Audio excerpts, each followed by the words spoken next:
Setting and introduction. Harrow's End was a forgotten speck of a town, nestled in a valley where the sun seemed to set too early.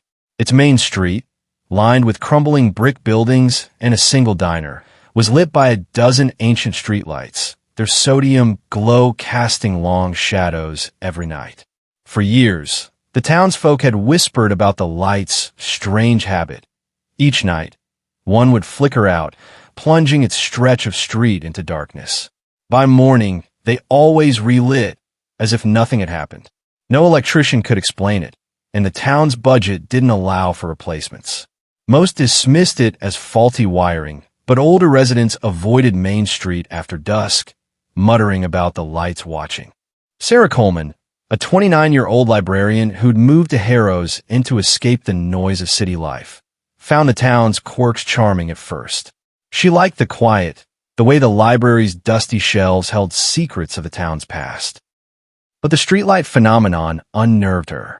She'd walk home from her late shifts, passing under their flickering glow, feeling a prickling on her neck, as if someone, or something, was watching. She told herself it was just small-town superstition, the kind of thing bored locals invented to pass the time. The inciting incident.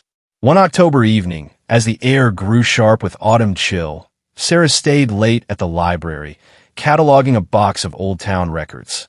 The last streetlight on Main Street, directly outside her window, flickered and died at exactly 11:11 p.m.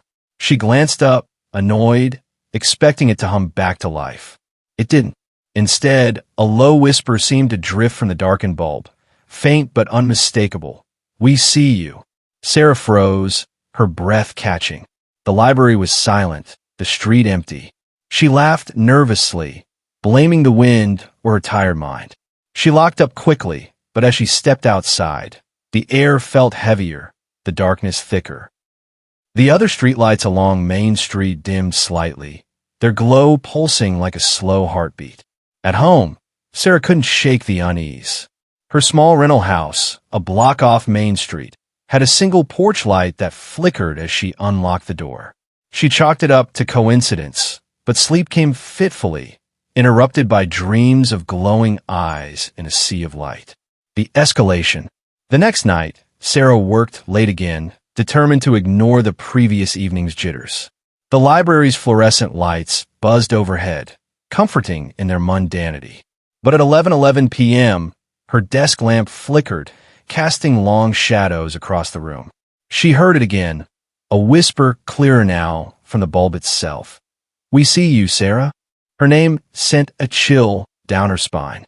She flicked the lamp off and on, but the bulb glowed brighter, almost blinding. In its light, she saw something impossible, a faint outline of a hand pressing against the inside of the glass, its fingers long and twisted. She stumbled back, knocking over a stack of books. The hand vanished, but the bulb pulsed, and the whispers grew into a chorus, overlapping voices she couldn't understand. Sarah fled the library, not bothering to lock up. Outside, every streetlight on Main Street was dark, the town swallowed by an unnatural blackness. Her porch light was the only glow, but it flickered wildly as she approached. She fumbled with her keys, heart pounding, and locked herself inside. Her bedroom light, an old incandescent bulb, began to flicker too. She stared at it, paralyzed, as the whispers returned, now a cacophony. "We see you. We know you. Come to us." The bulb flared, and a cold, impossibly strong hand grabbed her wrist from inside the glass, its touch burning with a strange, electric cold. Sarah screamed, pulling free, but the light surged, blinding her. She felt herself falling, not onto the floor, but into a void of searing, endless light. The climax and resolution. When Sarah's eyes adjusted, she was no longer in her bedroom. She stood in a vast, glowing expanse, surrounded by towering streetlights that stretched into an infinite sky. Their bulbs pulsed like stars, each emitting whispers that clawed at her mind. Figures moved in the distance, vague, humanoid shapes made of light, their eyes hollow and unblinking. They drifted closer, their voices forming words. "You're here now. With us." Sarah ran, But the ground was featureless, the lights inescapable. Every step echoed with the hum of electricity, and the air burned her lungs with a metallic tang. Back in Harrow's End, morning broke, and the streetlights on Main Street glowed as usual. Sarah's house was empty, her belongings untouched. The library's records were scattered, but no one reported her missing. She'd kept to herself, and the town assumed she'd left without notice. A week later, a new streetlight appeared outside her house, its design identical to the others but newer, its glow faintly red. The whispers stopped, and the townsfolk noticed the lights no longer flickered out at night. But those who passed the new streetlight swore they heard a faint scream when the wind was still, and some claimed its glow followed them home. Explanation of the horror. The horror in the last light stems from the uncanny transformation of something mundane, streetlights, into a malevolent force. The lights are not just faulty. They're a conduit for an unknown entity or entities, possibly tied to the town's forgotten history. The whispers and the hand emerging from the bulb suggest a supernatural presence that exists within or through light itself, using it to observe and ensnare victims. Sarah's pull into the void represents her absorption into this entity's realm, a fate left ambiguous to heighten dread.